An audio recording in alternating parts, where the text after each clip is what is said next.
चलो भाई भैया बंधुओं, पहला क्वेश्चन है bag first contains 3 red and 4 black balls and bag second contains 4 red and 5 black balls.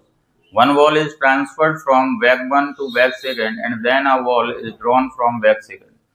Bag 1 में 3 लाल 4 काली बॉल है, बैग सेकंड में 4 रेड 5 ब्लैक बॉल है. एक बॉल को ट्रांसफर किया गया बैग 1 से बैग सेकंड में, ठीक है. Then a ball is drawn from bag second, bag 1 से बैग सेकंड में ट्रांसफर किया गया. फिर उसके बाद एक बॉल बैग सेकंड से निकाली गई. The ball is drawn is found to be red in colour. जो बॉल निकाली गई यानी बैग सेकंड से जो बॉल निकाली गई उसको पाया गया कि वो लाल कलर की है. Find the probability that transferred ball यानी कि जो बैग 1 से बैग सेकंड में ट्रांसफर करी गई थी वो बॉल की प्रोबेबिलिटी बतानी है कि वो ब्लैक बॉल है. क्लियर है? आगे देखो, हम इसको सॉल्व करते हैं. देखो, सॉल्व करने के लिए आप पहले फिगर से समझिए इसको. मैंने यहाँ पे 2 बैग बना लिए.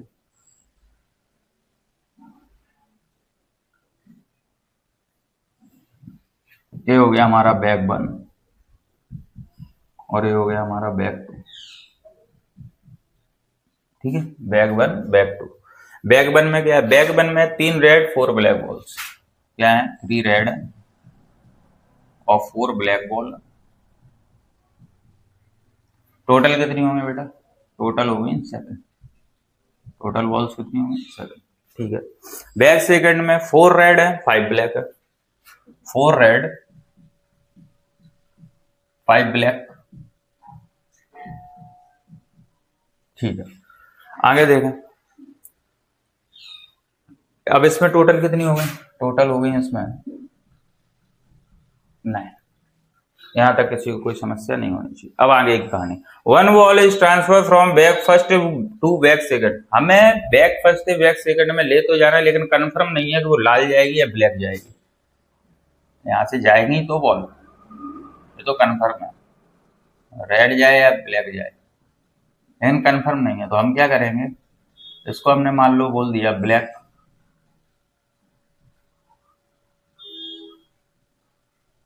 है ना, और इस वाली बॉल को बोल दिया हमने रेड. बात समझ में? आगे देखो.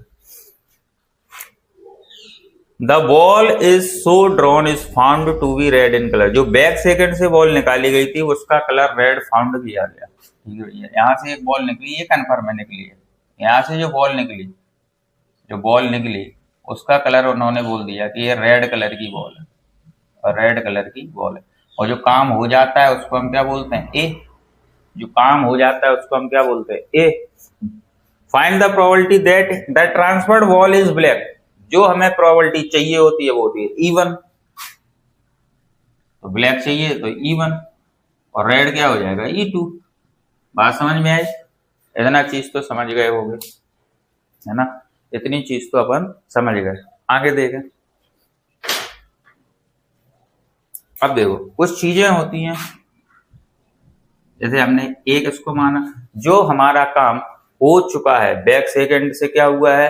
रेड बॉल निकली है ना, रेड बॉल निकली है. तो बॉल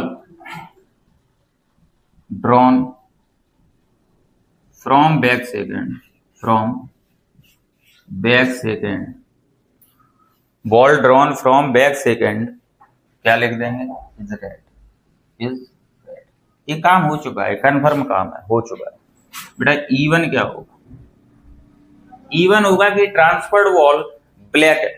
ट्रांसफर्ड बॉल ब्लैक है. क्या लिखोगे? ट्रांसफर्ड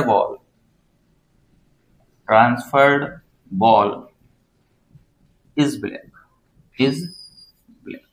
E2 क्या होगा? E2 होगा बेटा ट्रांसफर्ड बॉल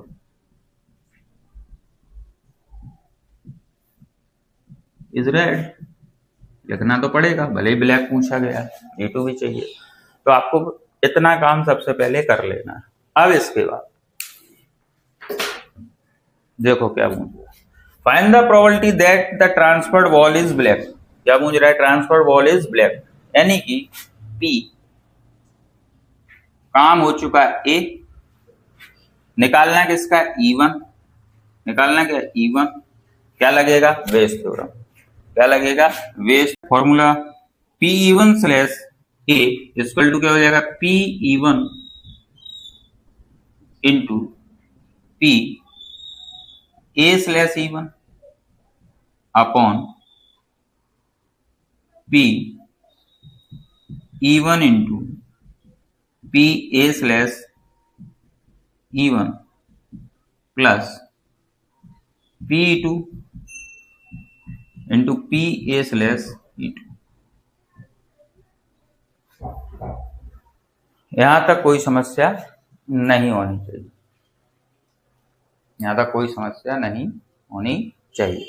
ठीक है, अब हम बेटा इनकी क्या करेंगे, वैल्यू निकाल लेंगे और वैल्यूज को पुट करा देंगे, है ना, एफआईएस का। तो देखो हमें सबसे पहले क्या चाहिए, हमें सबसे पहले चाहिए P(E1), क्या चाहिए P(E1), फिर क्या चाहिए हमको P(E2),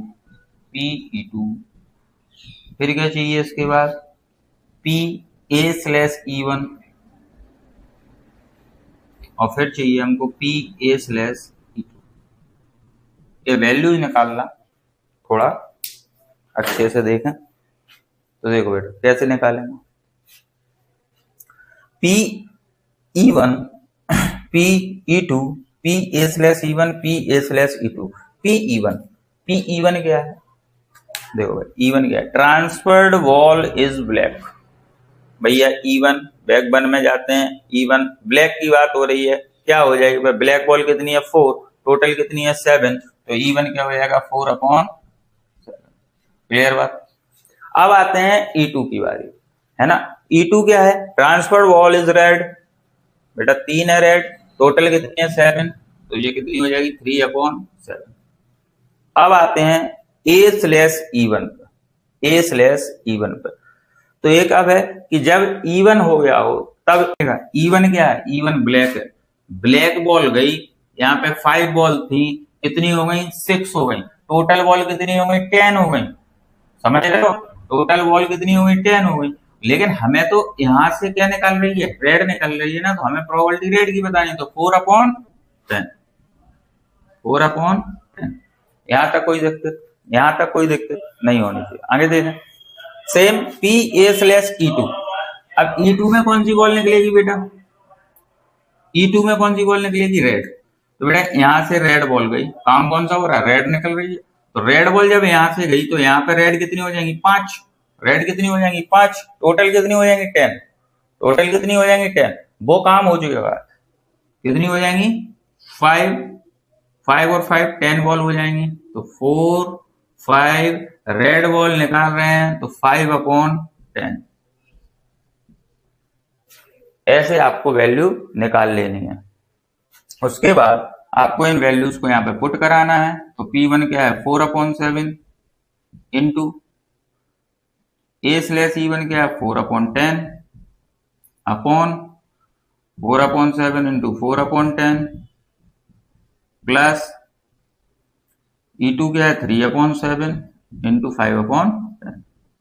तो सॉल्व कराएंगे तो बेटा 16/70 क्या हो जाएगा, 16/70 अपॉन 4 4 जा 16, 16/70 प्लस 15/70 क्या हो जाएगा 16/70, 31/70, 70 से 70 कट हो जाएंगे, आंसर आ जाएगा 16/31।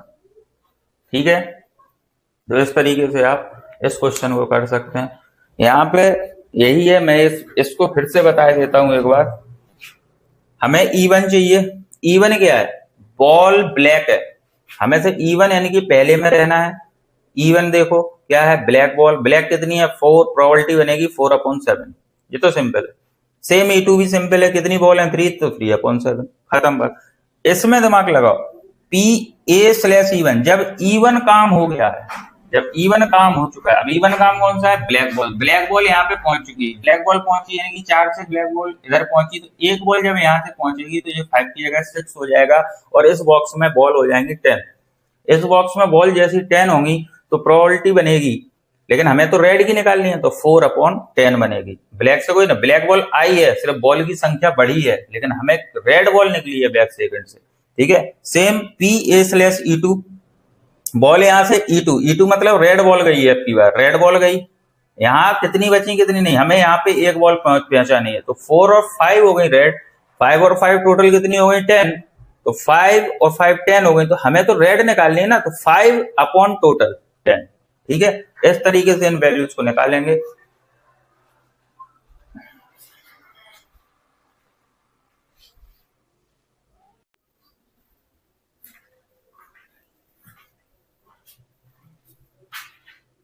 Next question, find the area of region bounded by curve y equal to x square and line y equal to 4।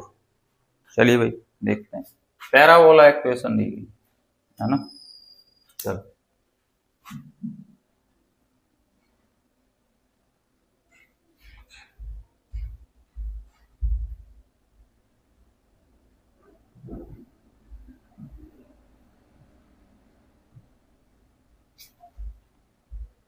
Parabola equation दी गई है, देख कैसे।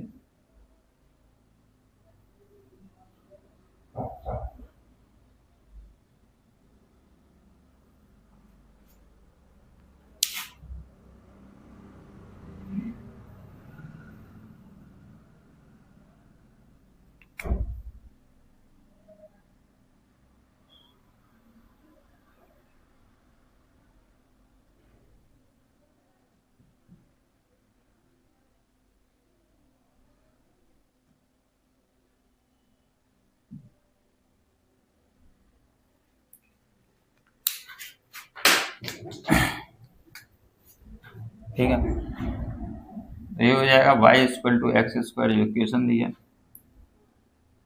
आपका ग्राफ पे 0 रहेगा, आप इसको x बोलते हैं, x डैश बोलते हैं, इसको y बोलते हैं, y डैश बोलते हैं। यहाँ से अगर हम चले तो हमें 1 मिलेगा, 2 मिलेगा, हमें y इक्वल टू 4 तक जाना है, 3 मिलेगा, और यहाँ पे हमें मिलेगा y इक्वल टू 4, ठीक है। y इक्वल टू 4 मिलेगा, वहाँ से हम एक लाइन खींचेंगे,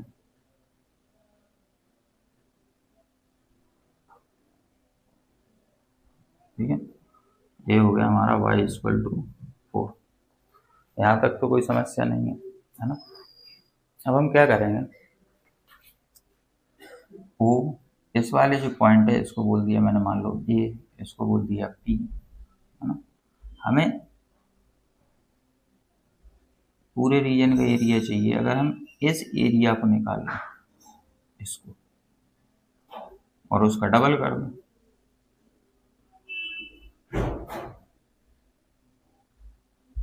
उसका क्या कर दें, डबल कर दें, तो ऐसा ये वाला एरिया भी निकल आएगा, है ना। ये तो चाहिए।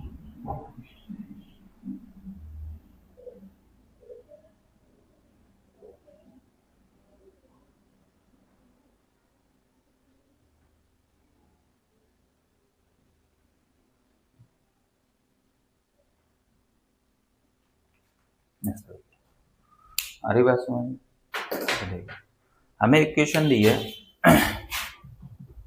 y equal to x square. यहाँ से अगर हम बात करें कि हमें x निकालना, तो x इक्वल टू क्या हो जाएगा, रूट ऑफ बाय, ये चीज ध्यान रखना, x इक्वल टू क्या हो जाएगा, रूट बाय, है ना। अब हमें एरिया निकालना है, चलो भाई एरिया निकालते हैं, तो therefore area equal to a to b क्या आएगा, x, और यहाँ पे आएगा dx, है ना, समझ रहे, सॉरी dy, ठीक है। अब हम x की जगह पे क्या लिख देंगे बेटा, रूट बाय, क्या लिख देंगे, रूट बाय। तो a टू b, अब a टू b देखो 0 से लेकर कहाँ तक जा रहे हैं, 4 तक, 0 से लेकर कहाँ तक जा रहे हैं, 4 तक, तो 0 to 4 हो जाएगी लिमिट, और x की जगह हम लिख देंगे रूट बाय और dy। अब इसका सिंपली इंटीग्रेशन कराना है, तो क्या हो जाएगा 2, 0 to 4, ये क्या हो जाएगा y की पावर 1 अपॉन 2 dy, हो जाएगा y की पावर 1 अपॉन 2 dy। अब देखो इसको तो सॉल्व करना आसान है, क्या हो जाएगा 2 y की पावर, अब क्या होता है s की पावर n +1 अपॉन n+1, तो क्या हो जाएगा 1/2+1, 1/2+1 तो क्या हो जाएगा 3/2, और अपॉन में भी क्या हो जाएगा 3/2 dy। ठीक है, आगे सॉल्विंग करेंगे तो बेटा क्या हो जाएगा 2 इंटू ए वाला पार्ट पलट के आ जाएगा आगे 2/3, और इसमें हो जाएगी लिमिट अप्लाई, यानी कि लिमिट अप्लाई हो जाएगी 0 to 4, है ना, 0 to 4 लिमिट अप्लाई हो जाएगी, तो क्या हो जाएगा 4 का पावर 3/2 और -0। ठीक है, आगे देखेंगे तो ये क्या हो जाएगा बेटा 4/3 इंटू 4 का पावर 3/2, ठीक है। और अगर इसको आगे देखेंगे तो ये हो जाएगा 4/3 इंटू, इसको हम लिख सकते हैं 4 का पावर 3 का होल पावर 1/2, ठीक है ना। आगे देखें तो अगर हम देखें तो ये क्या बोल सकते हैं हम 4/3 इंटू 64 का पावर 1/2, यानी कि √64 क्या होता है 8, तो 4/3 इंटू 8, तो ये आ जाएगा बेटा 32/3 स्क्वायर यूनिट्स, स्क्वायर, ठीक है, देख लें।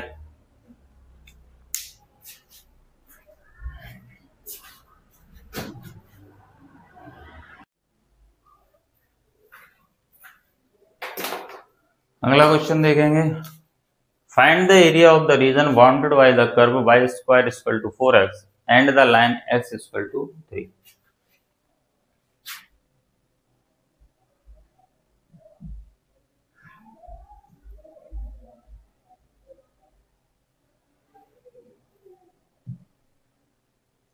देखें तो x डैश हो जाएगा, ये y डैश हो जाएगा, राइट है, x डैश हो जाएगा, y डैश हो जाएगा।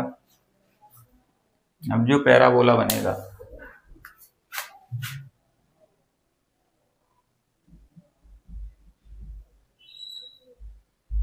कुछ इस प्रकार से बनेगा, है ना। ठीक है, अब यहाँ पे देखें ये मिल गया हमको 0, कहाँ तक जाना है x पे 3 तक, तो 1 2 और 3, x पे 3 तक जाना है, तो 1 2 3। अब यहाँ पे आप देखोगे तो हमें जो मिला है ये वाला पॉइंट, इसको मैं मान लूँ r बोल दिया मैंने, ठीक है, इसको मैंने r बोल दिया, और ये हो गया 3,0, क्या हो गया 3,0। यहाँ से मैंने एक लाइन खींच दी,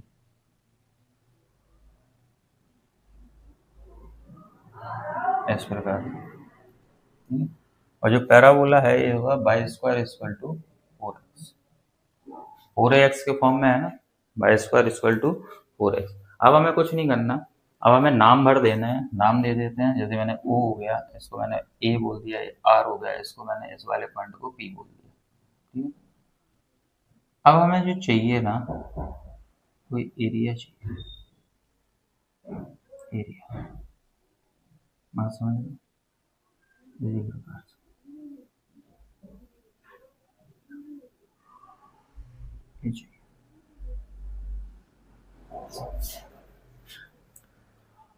तो अगर हम एरिया एक साइड का निकाल लें तो दोनों साइड का आ जाएगा, है ना। तो हम क्या लेते हैं solution, given equation of parabola is y² = 4x। हमें जो पैराबोला की इक्वेशन दी गई है वो y² = 4x है ना। अब हम इसको क्या लिख सकते हैं y = √4x, है ना। तो यहाँ से हमें निकल के आएगा y = 2√x। यहाँ तक तो कोई समस्या नहीं है ना। और जो इक्वेशन ऑफ लाइन दी गई है एंड इक्वेशन ऑफ लाइन वो दी गई है हमें x = 3। इक्वेशन ऑफ लाइन हमें दी गई है x = 3। अब हमारा जो रिक्वायर्ड एरिया है OARP, है ना, required area of the region O A R O A R P, इस पूरे रीजन का हमें एरिया चाहिए, समझ लो, इस पूरे रीजन का हमें एरिया चाहिए। तो ये क्या हो जाएगा बेटा, 2 into area of O A R O, O A R O, इसके बराबर हो जाएगा ओ ए आर ओ के बराबर, समझ लो। अब क्या हो जाएगा,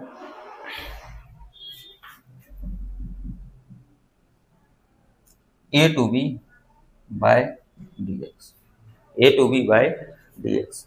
अब बाई के फॉर्म में रख देंगे, डी एक्स के सापेक्ष होगा, है ना, विद रेस्पेक्ट टू एक्स होगा। तो यहाँ पे क्या हो जाएगा, ए टू बी। अब ए टू बी मतलब बेटा 0 से 3 तक गया तो लिमिट हो जाएगी 0 से 3, तो क्या हो जाएगा 2, 0 to 3, और बाई कितना है हमारा 2 रूट एक्स, 2 रूट एक्स। अब इसका सिंपली आप इंटीग्रेशन कर सकते हैं।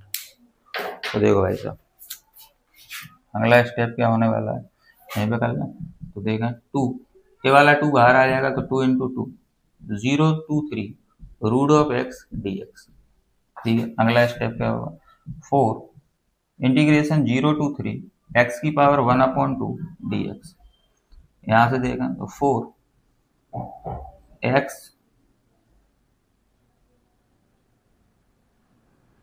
एक्स की पावर 3/2 अपॉन 3/2, और ये हो जाएगा 0 to 3। ठीक है, एक्स की पावर एन का फॉर्मूला बोल दिया। अब देखें क्या होगा, ए वाला मल्टीप्लाई कर जाएगा तो 4 इंटू 2/3, अंदर बचेगा 3 की पावर 3/2 माइनस 0। लिमिट अप्लाई करा दी, लिमिट अप्लाई कराने के बाद उसके आगे से मैं यहाँ पे कर रहा हूँ, तो ये हो जाएगा बेटा 8/3, अंदर बचेगा आपका, मैं इसको लिख सकता हूँ 3 की पावर 3